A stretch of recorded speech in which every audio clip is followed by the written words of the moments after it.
I still remember clearly the day they came to the house. Ethan, the man who once was like a son to me, stood there with his parents, placing a stack of documents on the table and saying calmly, "We have the legal right to Lydia's estate." I looked at them, took a deep breath, and replied evenly, "You really think you're right? I won't react in haste, but what I do next will leave you speechless." 3 weeks later, when the Ashford County Police opened an investigation for signs of forgery, their smug faces began to turn pale. Before we move forward, please subscribe to the channel and share in the comments what time it is where you are right now. I'd love to know how far this story travels. I am William Cole, 62, a retired elementary school teacher with hands that remember the weight of a child's notebook. After Lydia died, our house kept her small things: a crooked photograph by the lake, the faint scent of lavender in a drawer.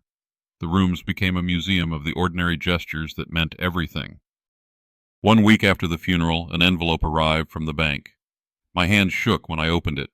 Inside was paperwork that said Lydia had left me $29 million. The number was both absurd and strangely gentle, like a secret she'd folded and tucked away for me. Then Ethan came back. He stood in my doorway with a stack of papers and a calm that felt forged. "Mr. Cole," he said, voice steady, "Lydia changed her beneficiary before she died. I am the beneficiary now." He slid the documents across my kitchen table as if the papers themselves could do the convincing. The signature was smooth and precise, the sort of handwriting a careful hand might practice in the night. Perfect. Wrong. I know Lydia's hand. I know how she crossed her T's and how her small letters leaned like a person listening.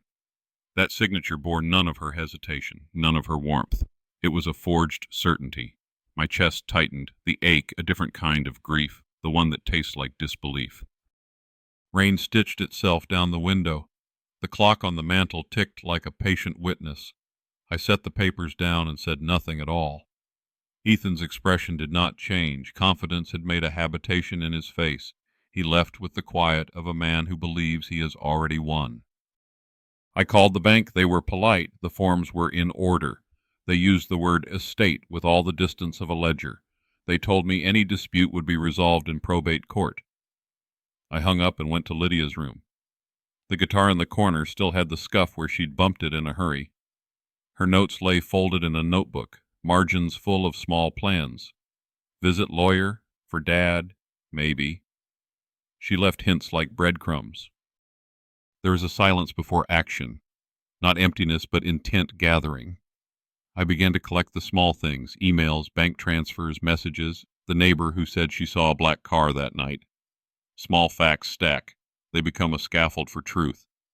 I asked questions the way I used to call on students, softly, patiently, until memories were offered like coins. Jeff came over that afternoon. He used to be a detective. Now he kept and fixed cameras for the county. He handled the papers with the same care he had once given witness statements. "There's bridge footage," he said, and his voice made the word heavy. We watched a grainy clip on his phone, a dark sedan following another car at a steady distance. At a curve, the lead car veered. The motion was ordinary until you noticed the tailing car's persistence, a patient pressure. Evidence speaks without pity. It simply shows what happened. If a camera had seen a shadow on the road, then a signature might meet something harder than ink. That knowledge gave me a strange steadiness. I filed a challenge in probate the next morning, hands steady enough to sign the forms. Ethan called that evening.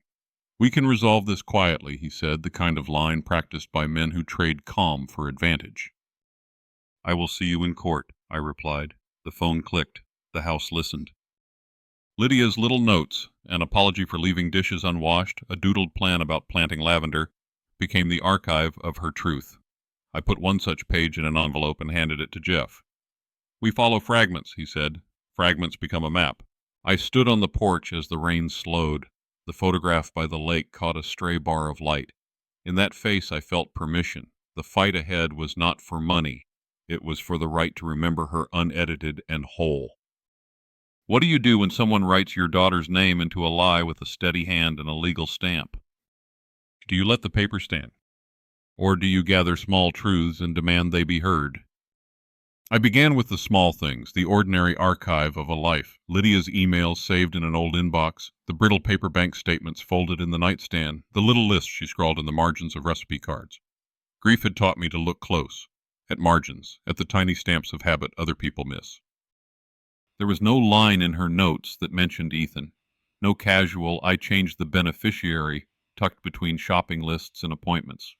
Nothing. That absence felt like a wound, not loud but persistent. I read her messages until the letters blurred and the room tilted with the weight of what she had not written. One neighbor said, "I thought it was nothing, just a car passing." Her voice was soft when she told me, but the way she said the word passing made me listen. People mistake persistence for coincidence. They don't notice the shadow that follows until it becomes a shape. I pulled the police report from the clerk's site with hands that did not tremble. Ethan's name was listed as the caller who reported the crash. The stamp on the form said received at 9:12 p.m. The timeline did not sit right with me. The stretch of highway where Lydia's car left the road had weak cell service. Phones dropped calls there like stones sink. How had Ethan placed that call so quickly? I thought of the small mechanics of lying, how speed becomes an alibi, how a practiced calm can cover a dozen furtive maneuvers. Men who plan know the architecture of timing. They use windows, the soft seams between signal and silence, to make falsehood feel like fate. Jeff came by with coffee and a face that had learned to measure danger without flinching. He set a battered USB on the kitchen table and said, "There's footage from the county bridge. It's not pretty, but it's something." He had the kind of voice that does not invite hope so much as obligation. We watched the clip on a laptop, the pixels like a distant memory of a moment you wish you could forget. The video was grainy, the kind of footage that becomes testimony because it will not lie about where things were when they were. A sedan at a patient distance. 2 seconds later, a headlight flashed. The lead car drifted. The dark car did not brake. It held the space behind like a breath held too long. It is a small thing, the persistence of a tailing vehicle. But small things are the architecture of truth. I began to map the fragments. Lydia's bank transfers showed a withdrawal I could not explain. A note on a canceled appointment read, "Meet with Ethan, handle." The neighbor's memory of a black sedan. The timestamp on the 912 call. Each fragment alone is noise. Together they are a pattern. When I confronted Ethan, he moved through his rehearsed calm as if stepping along a familiar route. "Do you think I would harm her?" he asked, the words soft as a promise. He was wearing his conviction like an overcoat. I answered as a man who had spent a life asking questions to coax answers from small children. "I think you will have to explain to a judge why you were there," I said. My voice was even. Mine was a teacher's voice, the kind that keeps a room under a hush without raising a hand. It is strange, the way a man's mask can harden when he senses someone else peeling at a seam. Ethan's eyes flicked once to the window, to the road I had watched him leave on that rainy afternoon. For a breath, something like surprise crossed his face. Then he composed himself and smiled a smile that had nothing of Lydia's warmth. I began to request records the way a librarian requests books, formally, politely, in writing. I filed for the phone records and the GPS logs, wrote letters to the bank asking for any transfers, and called the county clerk to ask for the original report. Paper moves slower than intent, but paper speaks louder in a courtroom. At night I sat with Lydia's playlist and tried to remember the cadence of her laugh. Memory is a thing that can sharpen the tongue of truth. In the dark I rehearsed what I would say in court, how I would hold the pages until the edges blunted with handling. Each rehearsal made the shape of the fight clearer. It was not revenge, not in the cheap way headlines like to frame it. It was a cartography of care. When Jeff called again, there was a new edge in his voice. "We pulled the bridge footage and cross-referenced the timestamps," he said. "There are gaps in the carrier logs at the exact time of the crash. But the tower that was up the road picked up something, pings at 9:11 and 9:12 that tie to a device registered to Ethan. It's not the full story, but it is a thread. A thread. The word lodged in me like a splinter. One thread can unravel a seam. One thread can tell you how the garment was stitched." I started to collect witnesses. The woman who sold me groceries said she noticed a car double back that night. A tow truck driver remembered a second vehicle at the edge of the shoulder. Each testimony was a small defiance against the tidy account that had been laid on my kitchen table. You learn in these moments that patience becomes a weapon when you have nowhere else to put your anger. The law is slow, evidence is slower, but you can be patient in ways the guilty cannot afford. You can wait while they keep practicing their calm. One evening, as I printed another bank statement, Ethan's number lit my phone. He left a message. "We can settle this," he said. The recording inbox smelled of the same calm. I replayed it twice, then saved it. I did not call back. What do you do when the things that fit together start to make a shape that looks a bit like a crime? Do you turn away? Or do you begin to stitch those threads into proof? I am waking to the sound of rain again, the house breathing with that same slow rhythm it has kept since Lydia left. The local station ran the headline this morning, "Father Block's estate transfer." It sounded like an accusation, clipped and bright on the radio speaker. I boiled the kettle twice, listening to the sentence fold over itself, wondering how a life of ordinary kindness could be reduced to a headline. Neighbors avert their eyes when I cross the street. The barista at the cafe no longer asks about my garden. Old friends who used to drop by on Sundays call seldom, their voices thinner, careful. The labels people put on you arrive faster than you can answer them. Hoarder, obstructionist, grieving father. I wear those labels like weather. They do not ruin me. They change the way the world passes by. That evening I light a candle and sit with Lydia's photograph. The flame throws the same oval of light across her face that it always did, and for a moment it seems as if she might look up from the paper. The photograph is a stubborn thing. It refuses to be rewritten. I trace the white of the frame with my thumb, feeling the small groove where the varnish has worn thin. She used to sit on the porch and whistle without noticing it. How could the people who claim to love her not remember that sound?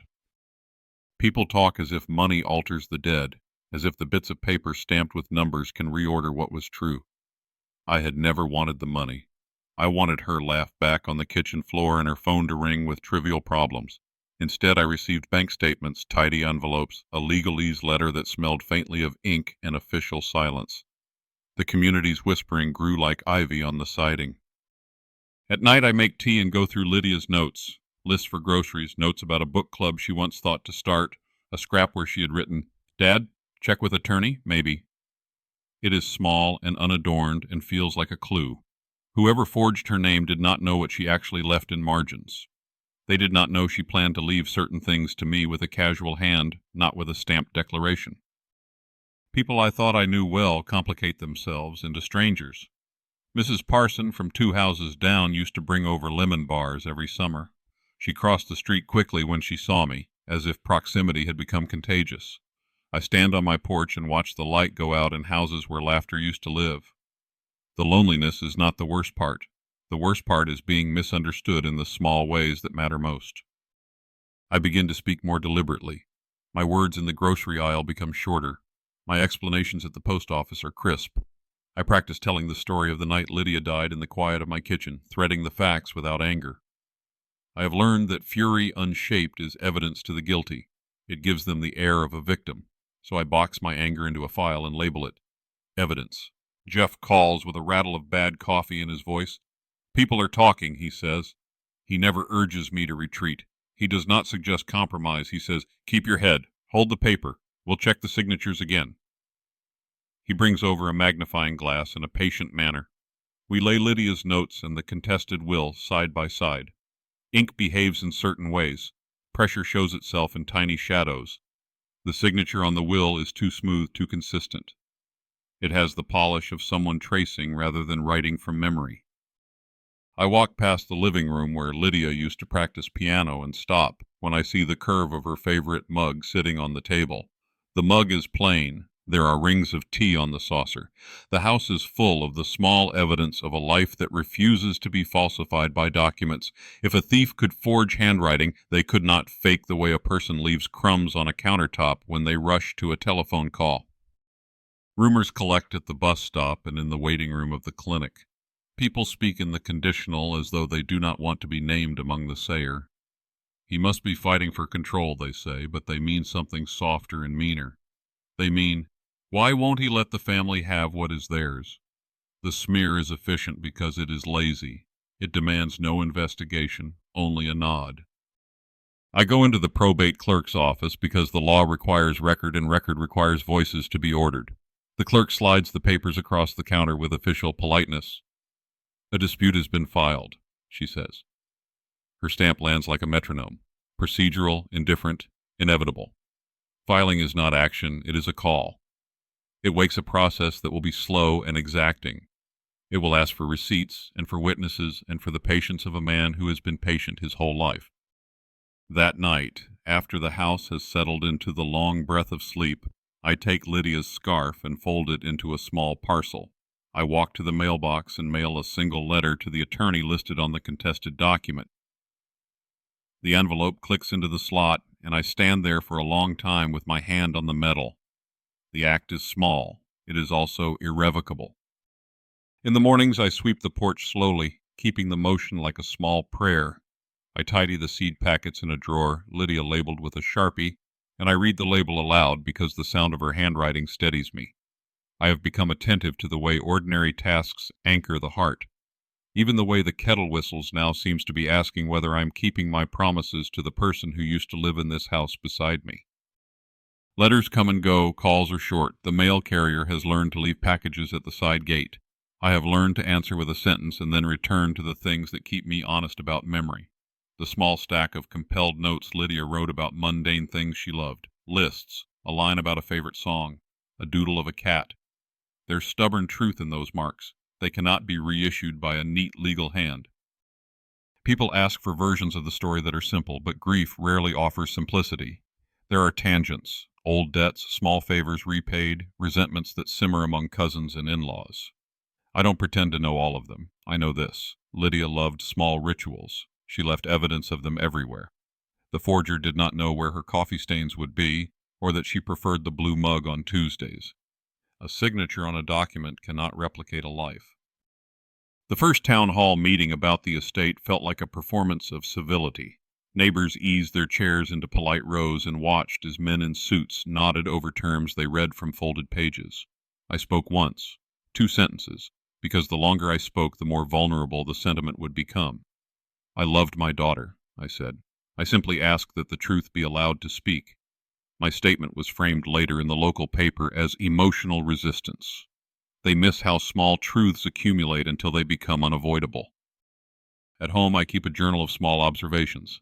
A neighbor's headlights at midnight, the way a dog pauses near the mailbox, a clerk's offhand remark about a bank transfer. Each entry is a tiny bead threaded on a string. The thread is not proof on its own, but strings become ropes if you gather enough of them. Jeff returns with a packet of documents that smell faintly of copier toner and late nights. He has lined up an expert who can compare inks and another who knows the habits of bank clerks who process high-value transfers. They come as quiet professionals. Their presence is practical, not theatrical. They do not give speeches. They test, compare, mark. We find the subtle differences, the pressure of a pen that falters in the same places, a lift and a pause in a loop where Lydia's hand would have wandered. Those small inconsistencies gather meaning. Evidence is often humble. It lacks the theater of accusation. It is patient and precise. In the kitchen, I make a pot of soup the way she used to, slow, giving, adding salt at the end. The scent balances the house as if offering it back to her. When I sit to eat, I place her photograph beside the plate. I eat slowly, the way a man eats a memory, savoring the warmth of something that was once ordinary but has become sacred. One evening, as dusk deepens, I watch Ethan's car pass down the road. It moves with the same careful ease I have recorded watching it before. He looks the part of someone who believes himself justified. Polished shoes, a voice that smooths edges. He stops by a mailbox 2 houses down, checks his phone, then drives on. The sight of him leaves a coldness that takes a minute to wear off. I fold another page into the file marked Evidence and slide it into the cabinet. The drawer closes with a soft click that sounds like the world settling into place. Quiet, inevitable. My hands do not shake. I am not the man who waits for fury to choose him. Instead, I wait with an ordering patience. How do you hold a life uncrackable by rumor? Do you let the town's shorthand change the story you keep? Or do you continue to collect small truths until the accumulated weight becomes undeniable? The knock at the door was the same as any other knock, ordinary and polite, but I knew before I opened it that it would not be ordinary for long. Jeff stood there with a coffee-stained jacket and the same steady hands that once held a badge. Time had softened the edges of the man who used to ask questions for a living. It had not watered down his attention. "Will," he said, and his voice was the kind that carries the weight of a man who has seen things and chooses words with care. He handed me a small, battered USB and a folded paper. "I pulled something from the bridge camera. It's not clean footage, but it speaks." He didn't smile. There was no theatrics, only the kind of practical gravity that makes you feel the ground beneath your feet change shape. We sat at my kitchen table with the kettle between us. I felt like a student again, waiting for the teacher to lay out a lesson in a language I once knew well. He plugged the USB into my laptop and the screen lit with grainy motion, gray pixels and one bright headlight. At first it looked like any late-night highway clip, the hum of headlights, the steady stream of rain caught in the camera's eye. Then another vehicle appeared patient behind the first, keeping an almost clinical distance. 2 seconds. 2 seconds is an unkindly long time when things go wrong. 2 seconds is enough for mercy. 2 seconds is enough for intent. The dark sedan held its place like a thought that refuses to leave. When the lead car drifted at the curve, the dark car did not ease. It maintained that pressure, measured, exact. The footage was not glamorous. It did not scream. It simply held the facts in its indifferent way and let them speak. Jeff ran the clip twice. He did not hesitate over what it showed. "Look at the spacing," he said. "That's not follow by accident, that's persistent." He zoomed, frame by frame, and the pixels bled into a kind of truth that does not need theater. The bridge camera could not hear motives. It could only show positions, distances, the moment a car slid beyond control. But the pattern, following, holding, closing, began to form, and I felt it like a cold hand at the base of my throat. He handed me a printout of GPS pings and a list of phone records he'd managed to pull through a friend at dispatch. The lines on the page looked absurdly neat against the chaos of everything else. One column showed pings near the bridge at 9:11 and 9:12. Another showed a short call placed at 9:12 from a number listed to Ethan. It was not a smoking gun in the melodramatic sense. It was paper, tidy, bureaucratic, cruel in its normalness. My fingers found Lydia's note folded in my pocket. "Dad, call me about the account." The pages smelled faintly of her perfume. It is strange how ordinary objects anchor you to the person who left. Jeff watched me as I read. There was understanding in the way he did not look away. "Will," he said, "this is a thread. It won't convict anything by itself, but it ties him to the place at the crucial time. It's a start." His voice was a map, small, clear directions for the path ahead. He had not come to promise results. He had come to hand me a tool. Outside, the rain eased to a mist that made the garden smell like earth and old rain. The kettle hissed in the background, a domestic soundtrack. I listened to the sound and let it shape my calm. Calm is not the absence of feeling. It is the careful sorting of it. I had pages to gather. I had memories to consult. I had to build a case out of the small, patient facts. Jeff and I drove to the bridge that afternoon. Up close, the camera was a squat metal thing, its lens like a small, dark eye. He pointed to a service box at the base, where the hard drives were kept, where footage slept until someone woke it. "They rotate files," he said, "but sometimes an operator keeps a backup. I know a guy who knows a guy." The language was as bureaucratic as anything else. Friendship had its own system of favors.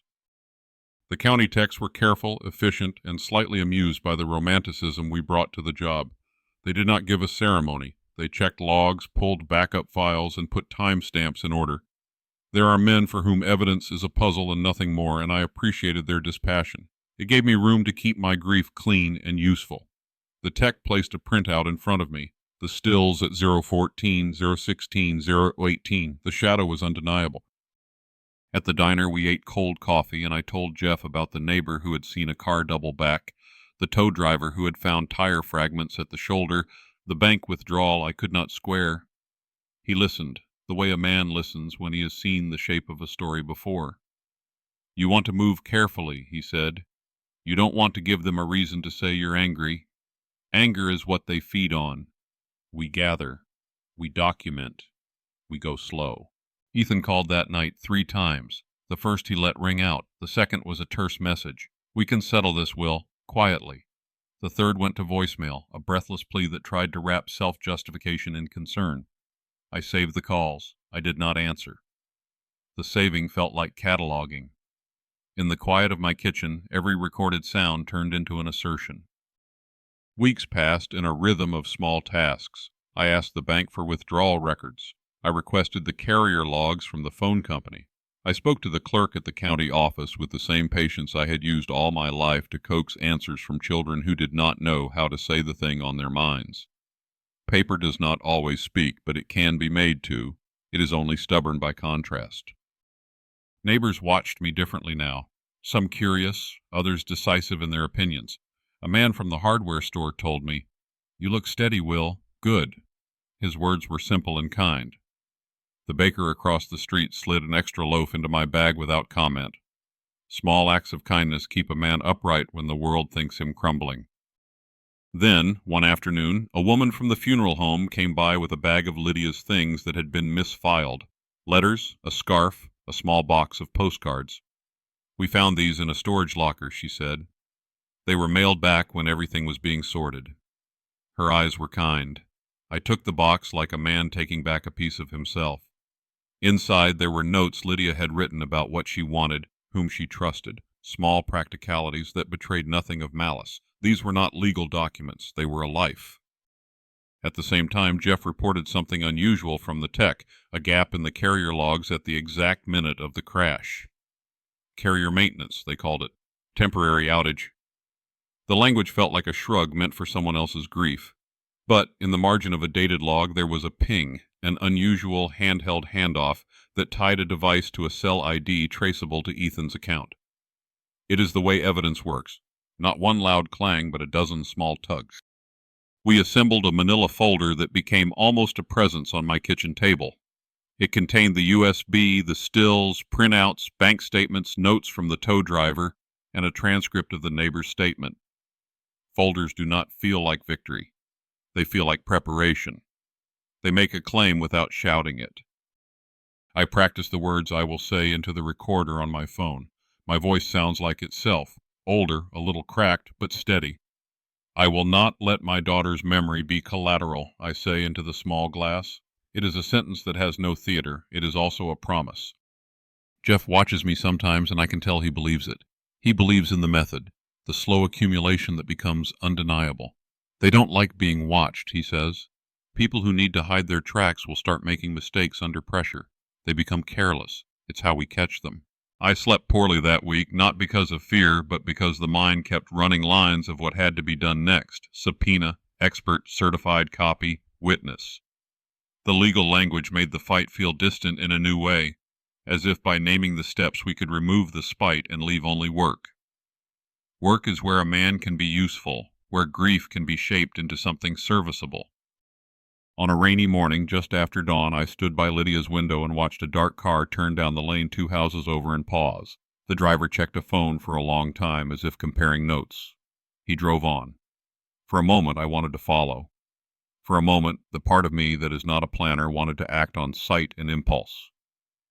I brewed tea instead. I waited to see what papers would say. When Jeff called that afternoon, his voice had a new edge. "We have a timestamp cross-match," he said, quick and unadorned. "Ethan's phone pinged off a tower that lines up with the bridge camera. Not proof of intent, but it's something more than coincidence." There was a pause, filled with the sound of his breath. "We get this to the attorney, and we file for a preservation order. Lock down the footage before it vanishes." The preservation order felt like locking a door to keep out a bad night. Paper spoke again with juridical weight. The county responded with a formality that was both maddening and necessary. The wheels move slowly, but they do move. That night I sat with Lydia's scarf and folded it 4 times. The motion was small, the fingers practiced. I set the scarf on top of the manila folder. The two together felt like a balance of grief and intent, memory and the means to protect it. You learn that friends show up in practical ways. They bring over coffee and a USB and a voice that knows when to say, "We will do this right." You learn that evidence is patient and that truth can be coaxed out by small, steady acts. You learn that a life is not a document to be altered by a confident signature. If the path ahead is long and slow, it is also honest. Do you sit and watch the crowd decide what your daughter's life was? Or do you gather the facts and follow the thread until the pattern is undeniable? I hired a lawyer the way a man hires a locksmith, because a door needs opening and the mechanism is not mine. The office smelled faintly of coffee and paper. The lawyer's face was a neutral map. He did not look surprised. He took the USB and the printed stills without flourish and said, "We'll file a motion to preserve the footage and subpoena the records." His voice made the legal steps sound like tools. That was what I wanted, clear tools I could use. When I confronted Ethan in the living room, he had the calm of a man who has rehearsed innocence. He smiled as if the smile could smooth the edges of what he'd done. "You're trying to tear our family apart," he said, soft and practiced. "Why would you do that to us?" I set the folder of evidence on the table between us, and I answered as plainly as I could. "I'm trying to let truth speak, Ethan, for Lydia." They ran tests in laboratories that smelled of metal and patience. Technicians with gloved hands traced ink with ultraviolet light. They compared pressure marks and the microscopic dithers a hand leaves when it trembles or when it is steady. The signature on the contested will did not breathe. It had been reproduced with a steadiness that betrayed copying. It was a manufactured certainty. At the bank, the records clerk pulled a file and turned to a page where a withdrawal was logged, a large transfer to a private gaming account in another state, dated the week before the crash. The clerk's finger stopped on the numbers, as if numbers could explain moral collapse. "We flagged it because it was unusual," she said. "Sometimes people move money like that for investments. Sometimes they move it for something else." Her voice was careful, neutral, protective of the ledger's anonymity. Ethan's calm cracked like thin ice when the bank statements were laid out. He laughed once, a short, brittle sound. "You think that makes me a killer?" he said. The laugh was a machine meant to displace the weight of accusation. It did not work. Paper can be cruel in its freedom from narrative. It shows only that things happened when and where without apology. We found a pattern. Withdrawals timed closely to nights he had been seen driving near her. Small transfers, then a larger one to that gambling account. It did not prove motive in the way novels assert motive. It traced behavior. It showed need, and where need had been supplied. The human story that sits behind numbers is messy and messy. Things do not make tidy headlines. They make court cases. The laboratory returned a report that the ink on the will had signs of being traced or reproduced rather than spontaneously written. The forensics expert used words like micropressure variance and pattern replication. In plain terms, someone had made the signature look like Lydia's, but they had not done it in the hand that made Lydia's small hesitations, the tiny caught breaths between letters. When the lawyer filed the motion, the court issued a preservation order to prevent any alteration or deletion of the evidence. The judge's signature on the order felt official in a way a father's threat is not. It had gravity and reach. When the sheriff's deputy came to serve notice, Ethan answered the door himself. For the first time since he returned, his face registered something other than the practiced calm, an expression like a man who realizes his chessboard has pieces he had not expected to move. He said, "This is harassment." The voice shook slightly. It was the sound of a man discovering that his certainty was perforated. I simply said, "We are following the law." The deputy stamped the papers and left. The sound of the stamp was small, like the click of a turnstile. It marked the beginning of a process that could not be unmade by charm. Ethan's family rallied in the way families rally: phone calls, whispered counsels, offers to settle quietly. Their measure of protection was money and legal counsel. They spoke in the language of avoidance, offers of compensation, gestures that smoothed rather than answered. But the records had become a chorus I could not quiet without a court's consent. 2 moments in those days stand out. The call I saved, where Ethan asked me to let this go, and the ledger page showing a withdrawal timed the week before the crash. They sat like 2 witness stones in my folder. I listened to that saved voicemail in the night and heard the timbre of a man asking for complicity. Did he imagine mercy, or did he imagine endurance? Law is deliberate. It moves slow so it may be sure. We filed subpoenas, waited, and then watched as the pieces came back with the bluntness of candor. The phone carrier supplied logs. The bank supplied transfer verifications. The GPS pings aligned. Each document was a small, inevitable nudge toward a checklist of culpability. Evidence is patient. It waits politely until you are ready to assemble it. When we took the documents to the prosecutor, the room smelled faintly of disinfectant and determination. The prosecutor read with a kind of professional detachment, then looked up. "We will bring charges if the evidence supports it," she said.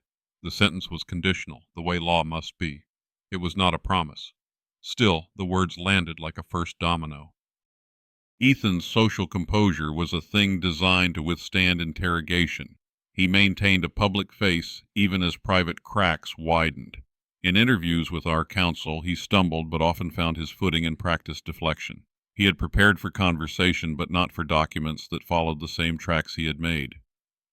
The cumulative weight of ledger entries, timestamps, and witness statements is not cinematic in the moment. It is quiet and cumulative, and it wears down denials like slow water shaping stone. I watched him in the grocery store once as he walked the aisles with a woman who introduced herself as a cousin. He pushed the cart slowly, eyes fixed on labels like a man listening for instructions. The sight was banal, but it burned in me. The ordinary is a good disguise for the culpable.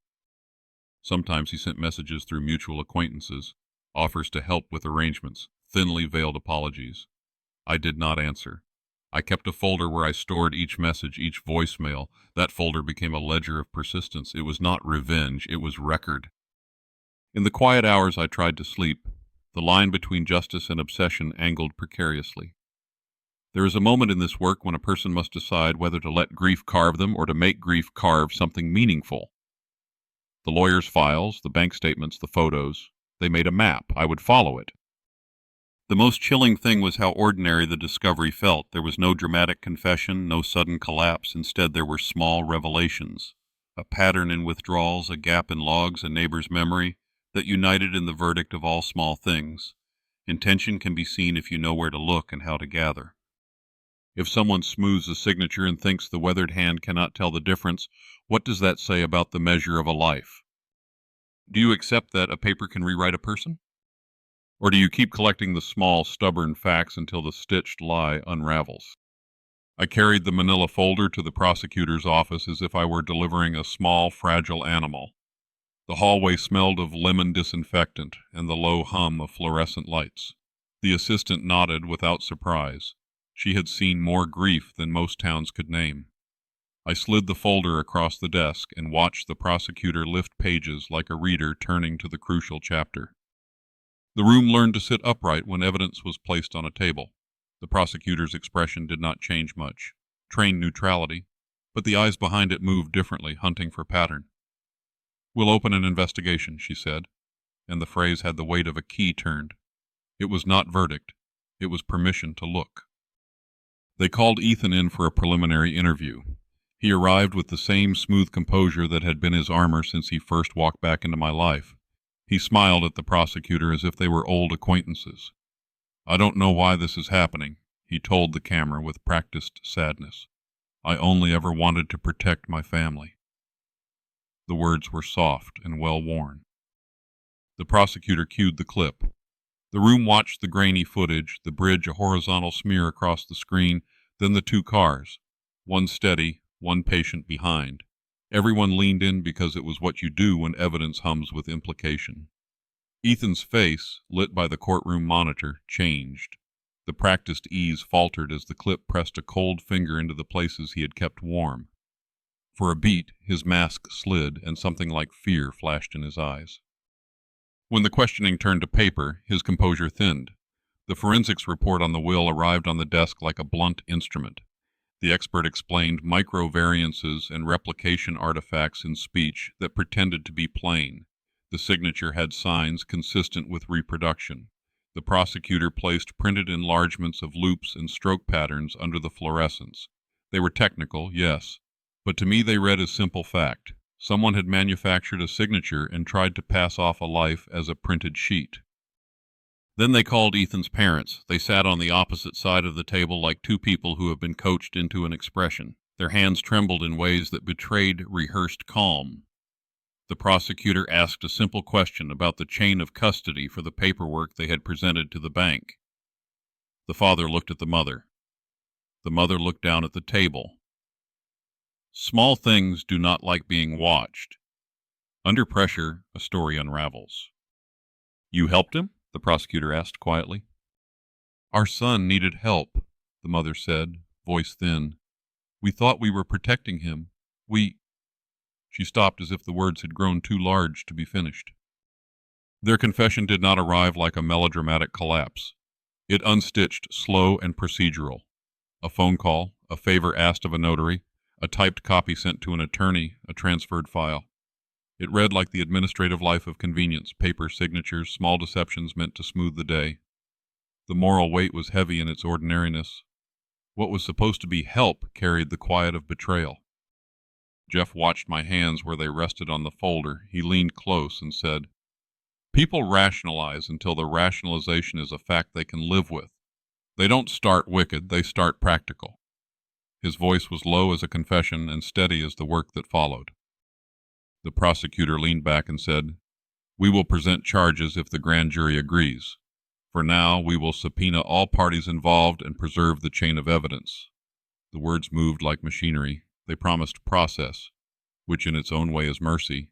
It leaves room for the truth to arrive with witnesses and forensics and the slow geometry of proof. Outside the building, the world continued in the small, indifferent ways it always does. A woman with a dog clipped along the sidewalk, a truck idling at the corner. But the smallness of the street could not drown the fact that inside that room adults had confessed to altering the course of a life with paperwork and convenience. Ethan's parents called family and friends into a stuttering defense, their alibis blurred. They tried to press for mediation, for a settlement to avoid scandal. They offered to return money. They offered to sign affidavits. None of it addressed the fact that decisions had been made in corners, not in conversation. The attempt at concealment was the thing that had finally become evidence. Word traveled as it does, with a cruelty that has no intelligence about consequence. Neighbors who had been polite and distant were suddenly animated with opinions. Some walked up my driveway and said, "You did the right thing," with the rawness of people choosing edges and finding comfort. Others muttered, "It was inevitable," as if pity could be parceled like change. In the quiet between hearings, I thought about Lydia, how small her plans had been, how large their effect. She had wanted things kept simple, sodden with ordinary tenderness, not folded into legal stratagems. The idea that her memory might be subject to paper and lawyers felt obscene until I realized the obscene had happened already. That realization made the work burn brighter in my chest. Then, one night, a call came that made my hands involuntarily stop. The prosecutor said the county had found additional inconsistencies. 2 notary stamps with different ink batches. A courier receipt that didn't match the postmark date. They had tracked a short-term rental used by one of Ethan's cousins the week before the crash. The cousin's card had a charge for cash advances. Small, mechanical details. They are the quiet instruments of collapse. I remember standing in my kitchen and feeling the room tilt as if the air had changed weight. I thought about the simple human cost of schedules and convenience. I thought about how a family could gather to protect one of their own and in the act dismantle someone else's life. Jeff said, "They panic now. When people panic, they make mistakes." He was right. The more the probe closed, the less coordinated their attempts at plausible deniability became. Texts that had been deleted surfaced in backups. Someone's social media post that had seemed innocuous became a timestamp. A friend of Ethan's admitted to driving him that night, but later retracted. The net wasn't flashing so much as gathering steadily. When they arrested Ethan, the world did not explode. No dramatic running after him, no cinematic confession at the curb. The deputy read the charges. He stood with a calm that contained a quiet that felt like finality. Ethan's face was small in the file photo they took. His eyes looked like someone learning how it feels to be ordinary once more. I did not watch his arrest on television. I sat in my kitchen and made tea. I folded Lydia's scarf and placed it in the small box of her things. The action was domestic, quiet, personal, and it steadied me against the editorial noise of the world. Justice, when it moves through machinery, can feel like a series of small domestic tasks. There was a moment later when the parents came into the room to speak with the prosecutor, and the mother looked at me with something like recognition. "We thought," she said, "we were preserving family." The words were light and terrible. They had preserved only a hurt so large it ate the shape of them. Jeff put a hand on my shoulder once and said, "This will break a lot of things, but it will also set the record straight. It is not the same as healing. It is not even a remedy. It is the honest act of naming." I closed the folder and felt the weight of paper under my palm. We had moved from suspicion to revelation. The conspiracy, if you could call it that, was an accumulation of small acts, favors, assumptions, tiny deceptions that conspired to rewrite a life. The law was slow, but it had a habit of catching up when pressed with steady insistence. But even as they slumped under scrutiny, there was something darker I had not expected. The realization that the people I had thought I might forgive had not only betrayed my daughter, but had done so with a dignity of convenience that made the betrayal colder. That kind of dignity is harder to dismantle. It clings. I had the evidence to begin the work. I had the prosecutor's cautious agreement. The net was closing. Yet, in the hollow that justice sometimes leaves, a new fear had taken root, the fear of what would happen if more truths came out, if more names were called. There are always people who prefer silence because silence keeps small comforts intact. What happens when the people you thought would protect the family reveal themselves as architects of harm? Do you forgive the ordinary betrayals for the sake of keeping peace? Or do you let the truth be spoken and accept the ruin that follows? The courtroom light is a clinical thing, white and unadorned, like an inspection lamp laid over memory. I sat in the front row with Lydia's scarf folded in my hands, its fabric soft and absurdly ordinary against the hardness of the day. People filled the benches with the curious restraint of those who have been told to be solemn. Cameras lined the back as if the room were a stage and history a script someone else had written. I watched Ethan enter. He looked thinner. The suit hung on him like an armature. His eyes kept finding ways not to meet mine, as if avoidance could be a defense. He moved with the sideways grace of a man who has practiced appearing wronged. The prosecutor stood and arranged the exhibits with a care that had nothing performative about it. She treated evidence like scripture. They brought up the bridge footage first. The monitor glowed and the room leaned with it. The video was as I remembered it. 2 cars, gray and calm against the wet pavement, one steady, the other close and patient. The playback made every small interval a thing of consequence. The collision suggested itself again in sound, a dull impact that made my chest clench though my body had learned to brace. Ethan flinched as if the noise had struck him anew. The prosecutor walked the jury through timestamps and phone records with a quiet authority. She did not raise her voice. She did not need to. The facts pooled in the air like a body of water finding its shape. GPS traces showed the lines of movement. Bank transfers stitched together a motive. The voicemail I had saved sat on a list like any other exhibit, its clipped plea audible and intimate. When she played it, the room heard Ethan's voice offering compromise. The jury heard him ask me to let it go. When it was the defense's turn, Ethan's lawyer was all smoothness. He painted doubts with careful strokes, suggesting coincidence where I had seen pattern. Human error, he offered. Technological anomaly, he proposed. He held up a photograph of Lydia, friendly, alive, and suggested how messy grief is, how easy it is for people to read villainy into the world of the living. The gallery murmured. Some faces softened. It was artful and it stung. I noticed small details no one else seemed to. The furrow in the prosecutor's brow when she considered a timeline, the way the defense counsel tapped a pen when a witness's testimony tilted against them, the small human gestures inside the armor of procedure. Court is a place of close watching, where tiny signs are the footprints of truth. I watched everything because it felt like the work I had been given to do. Jeff testified with steady professionalism. He described pixels and persistence the way a shadow can be patient enough to become a thing. He did not dramatize. He explained the footage frame by frame, and in his dryness the image gained the chill of inevitability. The text corroborated logs, and the lab scientist explained the replication artifacts in the signature with the bluntness of a man who knew the difference between hesitation and perfection. The defense tried to undermine the margins, casting doubt on carrier logs, suggesting the bank's flagging was routine. They asked questions with the theatrical precision of a surgeon probing a wound, searching for places where doubt could enter. But documents are stubborn in a way people are not. The bank produced labeled receipts, the carrier provided a printout, and the notary records showed the sequence of filings. Paper does not argue. It only sits and waits to be read. At one point, Ethan rose to speak. His voice was smaller than I expected. "I loved her," he said, and the room shifted as if the words might rearrange the atmosphere. He sounded genuine. He also sounded practiced. People who have rehearsed sorrow reveal practice by the pauses they don't take. I did not speak then. I held the scarf until the weave softened again under my thumb. When the witnesses for the defense called a man who professed to have seen Lydia swerve unexpectedly, I watched him in the light of cross-examination. His demeanor changed when the prosecutor asked about distances and speeds. He hedged. Memory, I learned, is a pliant thing, shaped by suggestion, by expectation. The prosecutor's questions were gentle but exacting. She threaded discrepancies together and made a picture that contradicted the neat tale of misfortune. The energy in the room rose in a particular way as the jury considered the evidence for purposes of deliberation.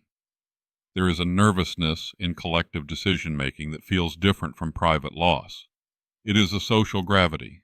I found myself thinking of Lydia's small habits, how she preferred the garden in the mornings, how she left notes for me on the counter. Those quiet domesticities stood in sharp relief to the sterile arrays of evidence on screens and in folders. When the judge gave instructions, the words were formal and distant, heavy with the responsibility of translation, the law translating fact into potential verdict. The jurors left, the door closing with that soft, final sound. I felt suspended in a silence of my own, days of accumulation condensed into a hush that seemed to vibrate under the floorboards. I walked outside, and the afternoon felt oddly light, as if the town exhaled. People passed with small, neutral expressions. The news vans idled at the curb, a hum of professional attention. The world moved, oblivious to the careful engineering of truth I'd been part of. I stood by the courthouse steps and folded the scarf over my fingers. In the scarf was the residue of a life, a tear in one corner where Lydia had once snagged it on a nail, a faded coffee stain. It was all the evidence I needed to remember. Inside the gallery, Ethan's mother sat with hands folded, keeping a small heat in her palms. Faces registered things in different rhythms: sympathy, curiosity, judgment. People come to trial with stories they want to be true. I watched them like tide lines. Witnesses followed, a tow operator explaining tire angles, a bank officer outlining transfer protocols, a telecom expert mapping pings to places. Their technical language carried moral weight. Evidence accumulates, it does not shout. The defense brought character witnesses, neighbors who remembered Ethan's pleasant manner, a colleague who praised generosity. Their testimony was a strategy. Complicate a simple narrative, introduce doubt. It stung, but the documents endured. During recess, a woman slipped past me and mouthed, "Thank you." I folded Lydia's scarf tighter and felt the small kindness anchor me. Jeff's voice was steady. "They make mistakes under pressure," he said. "We wait. We let facts do the work." The prosecutor's closing spoke of Lydia as a person, her lists, her plans, her small, ordinary acts that the will could not rewrite. The judge's instructions were formal. The jury left to deliberate. Outside, I stood on the courthouse steps holding the scarf and felt the weight of what I had carried into that room. I walked home slowly, the light changing as if the day itself reconsidered. The town went on, indifferent and tender in turns. I thought of what I would say to Lydia if she were there, and could hear the legal language we used to frame her passing. I would tell her that I tried to make her whole again in the only way the law allows, a sequence of facts arranged into clarity. The jury's decision would not resurrect what was lost. It would not rub away the nights or the small emptiness at my table. But it would name something that had been obscured. Names mean consequences. Consequences mean a rearrangement of how lives proceed. For better or worse, the name scrawled on the papers would not hold as it had. The scaffold would be seen. At the courthouse steps, I paused and touched the scarf to my lips as if asking permission from a sleeping person's hand. There's a hush that is not absence, but reverence. The law is not a cathedral. It is a mechanism for reckoning.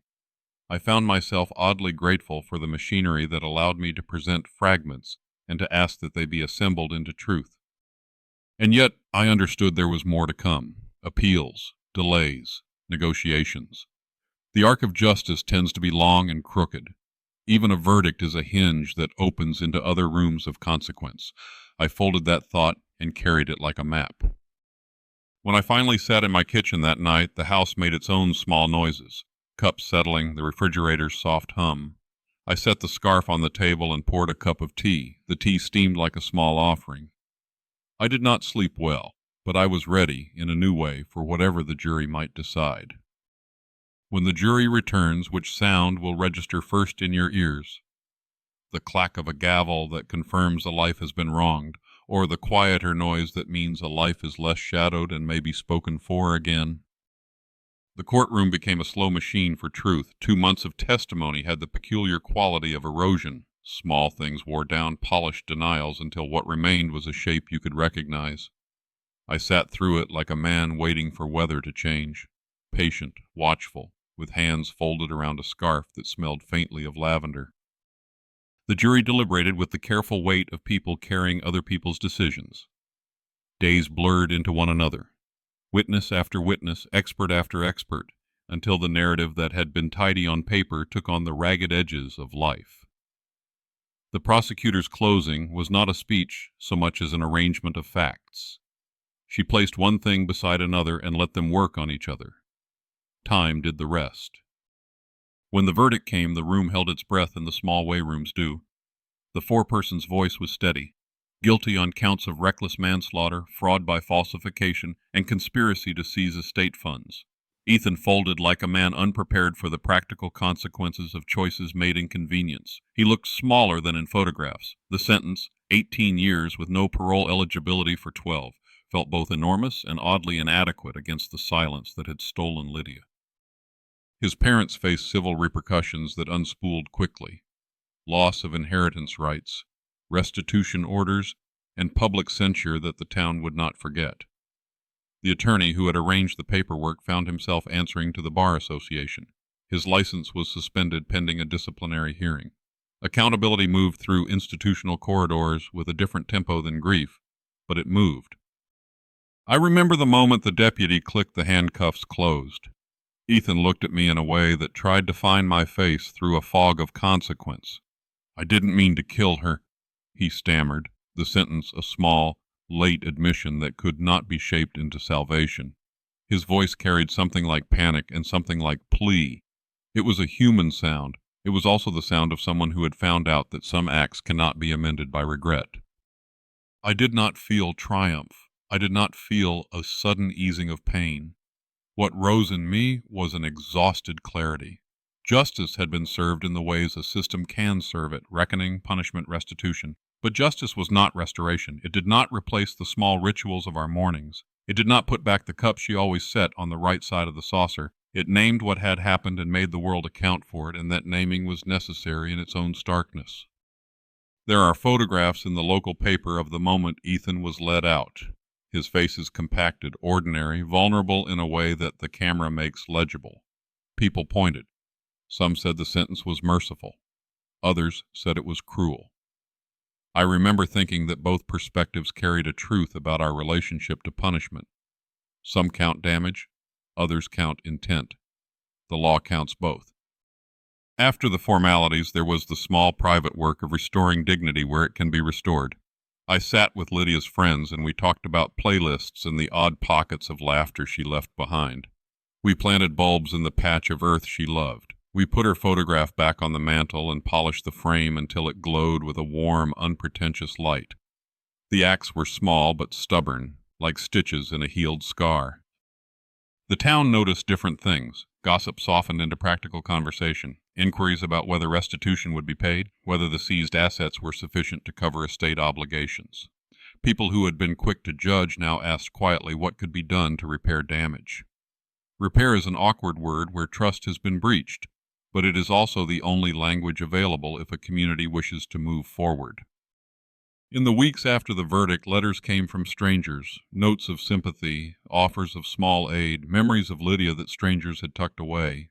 One writer recalled Lydia helping her with a flat tire years ago and described how the woman had refused payment with a laugh.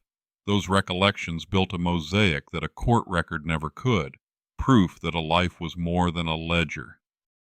Ethan's mother wrote to me in a thin hand that trembled with lines of a confession I had heard in the prosecutor's office. She apologized without theatrics.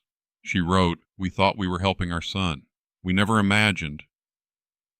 The sentence ended with an ellipsis that carried the weight of an unfinishable accounting. I read it twice. I folded the letter and placed it in the manila folder with the evidence. It felt right to keep it with the record, an exhibit of remorse. The practicalities of estate settlement moved forward. The bank froze accounts, auditors reconciled transfers, and the probate court oversaw a distribution that returned some measure of property to where Lydia had intended. Numbers, after all this, felt like a dim consolation. They were necessary for order, not for memory. There were nights when sleep was a thin thing. I would wake and imagine Lydia in small domestic scenes, her hand on the kettle, her laugh at a small joke. Those scenes were not erased by the verdict. They persisted with an obstinate tenderness. I learned to hold them in one hand and the file of legal decisions in the other. Both were real. Both required tending. Ethan's call did not come after his sentencing. He had access limited, and the voices from his cell were mediated through glass and procedure. When he finally was able to speak, his words were the same as before, some apology, some claim of not meaning, some plea that looked like regret. I listened through a screen and felt the distance as mercy. Mercy, I realized, is not always about forgiveness. Sometimes it is about the space to keep living without becoming consumed. People expect a clean moral arc once a verdict lands. Life is less tidy. There are appeals, motions, and procedural steps that can extend suffering into a bureaucratic calendar. I learned patience not as endurance, but as practice. I learned that each document signed, each receipt reconciled, is a small act of caretaking for the memory of the person you lost. On a quiet afternoon, I walked past the spot on the highway where she had gone over the guardrail. The area felt like a place that had been waiting for recognition. I stood there, hands in my coat pockets, and listened to the passing of cars as if the sound were a chorus. I said nothing aloud. Saying aloud felt unnecessary. The act of presence was enough. Justice had its day in court. It had teeth. It made the guilty answer. It did not, however, return what had been taken. That is a different kind of reckoning, a personal, private commerce of memory and responsibility. What do you do when the law has spoken, but the space in your kitchen is still empty? Do you let the verdict be an end, or do you let it be a beginning for how to live onward? 6 months after the verdict, I went back to the house. The air smelled different, lighter, as if the wind itself had learned to move more gently through the fence. The key still fit, though the door groaned like it hadn't been touched by kindness in a while. Inside, dust had settled on the furniture like a quiet apology from time itself. I walked straight to the backyard. The garden, her garden, was almost unrecognizable. Grass had swallowed the paths. Lavender bushes were nothing but brittle stems. The bench under the maple tree leaned slightly, one leg sinking into soft earth. It felt like returning to the shell of something sacred that the world had forgotten. I took off my jacket, rolled up my sleeves, and began to work. The soil was stubborn, clumped together by neglect. But beneath the hard crust it was still alive. I pulled weeds until my palms burned, until the earth turned dark and loose again. Then, with slow precision, I placed each lavender sprig where Lydia once did. She used to hum while planting. A quiet tune, something between a prayer and a lullaby. By noon the air was filled with the faint smell of renewal. I sat back on my heels and looked at the neat rows. The sunlight touched each tender leaf like a small blessing. It wasn't triumph I felt. It was steadiness. For the first time in a long while, I wasn't chasing justice or memory or ghosts. I was keeping a promise. I didn't start a foundation in her name. I didn't write a memoir. Grief doesn't always need witnesses. It needs care. Sometimes the smallest gestures, the kind no one will ever see, carry the most weight. That evening I brewed tea the way Lydia used to, 1 spoon of sugar, a hint of mint, and silence in between sips. Her photo sat by the window, sunlight resting gently across her cheek as if it still belonged there. I whispered, "It's done now, kiddo. You can rest." Days passed quietly. I began fixing small things, the hinge on the kitchen door, the light above the porch. The rhythm of repair became its own kind of prayer. Life, I realized, doesn't return after loss. It rebuilds in the margins of it. One morning, as I poured water over the lavender beds, my phone buzzed. A message appeared on the screen. It was from Lydia's closest friend, Emma. Her words were simple. "Mr. Will, if Lydia could see you now, she'd be proud. She always said you never give up on people." I stood there for a long time, phone still in hand. The breeze moved through the garden, carrying the scent of lavender across the yard. It wrapped around me like something living. I didn't cry, I just breathed, slow, full, and steady. The garden shimmered under the morning light. Every petal looked like a small resurrection. The pain hadn't vanished. It had transformed, folded itself into something gentler. For the first time, I could stand among what she loved and not feel broken by it. I thought about forgiveness, how it isn't about excusing what happened, but choosing not to let it consume you. Ethan would spend years behind bars, but I no longer carried his shadow. The law had done its work. Now it was my turn to live again. As I watered the last row, a robin landed on the fence post, tilting its head at me. Lydia loved robins. She once said they were messengers for people who couldn't speak anymore. I smiled. Maybe that's true. Maybe this was her way of saying goodbye, or maybe not yet. I stayed in the garden until the sun began to set. The air turned gold. Every sound, the rustle of leaves, the chirp of crickets, felt like the world learning how to breathe again. And for the first time, I didn't feel like the man who'd lost everything. I felt like the man who had kept something sacred alive. The night came soft and quiet. I looked toward the horizon and whispered into the dark. Justice may have a name, but love never needed one. The lavender swayed in rhythm with the wind as if answering back. I turned toward the house, one hand on the garden gate, and asked myself the question that had lingered since it all began. If the person who once destroyed everything you loved came back, demanding what was never theirs, would you stay silent? Or would you stand like I did, with both hands in the soil, and refuse to let them take it again? If you found this video meaningful, please subscribe to the channel, like it, and share it so others can watch too. Thank you for spending your time with this story. I wish you health, peace, and love in your own family. Don't miss the next video. Another journey of courage, truth, and redemption awaits.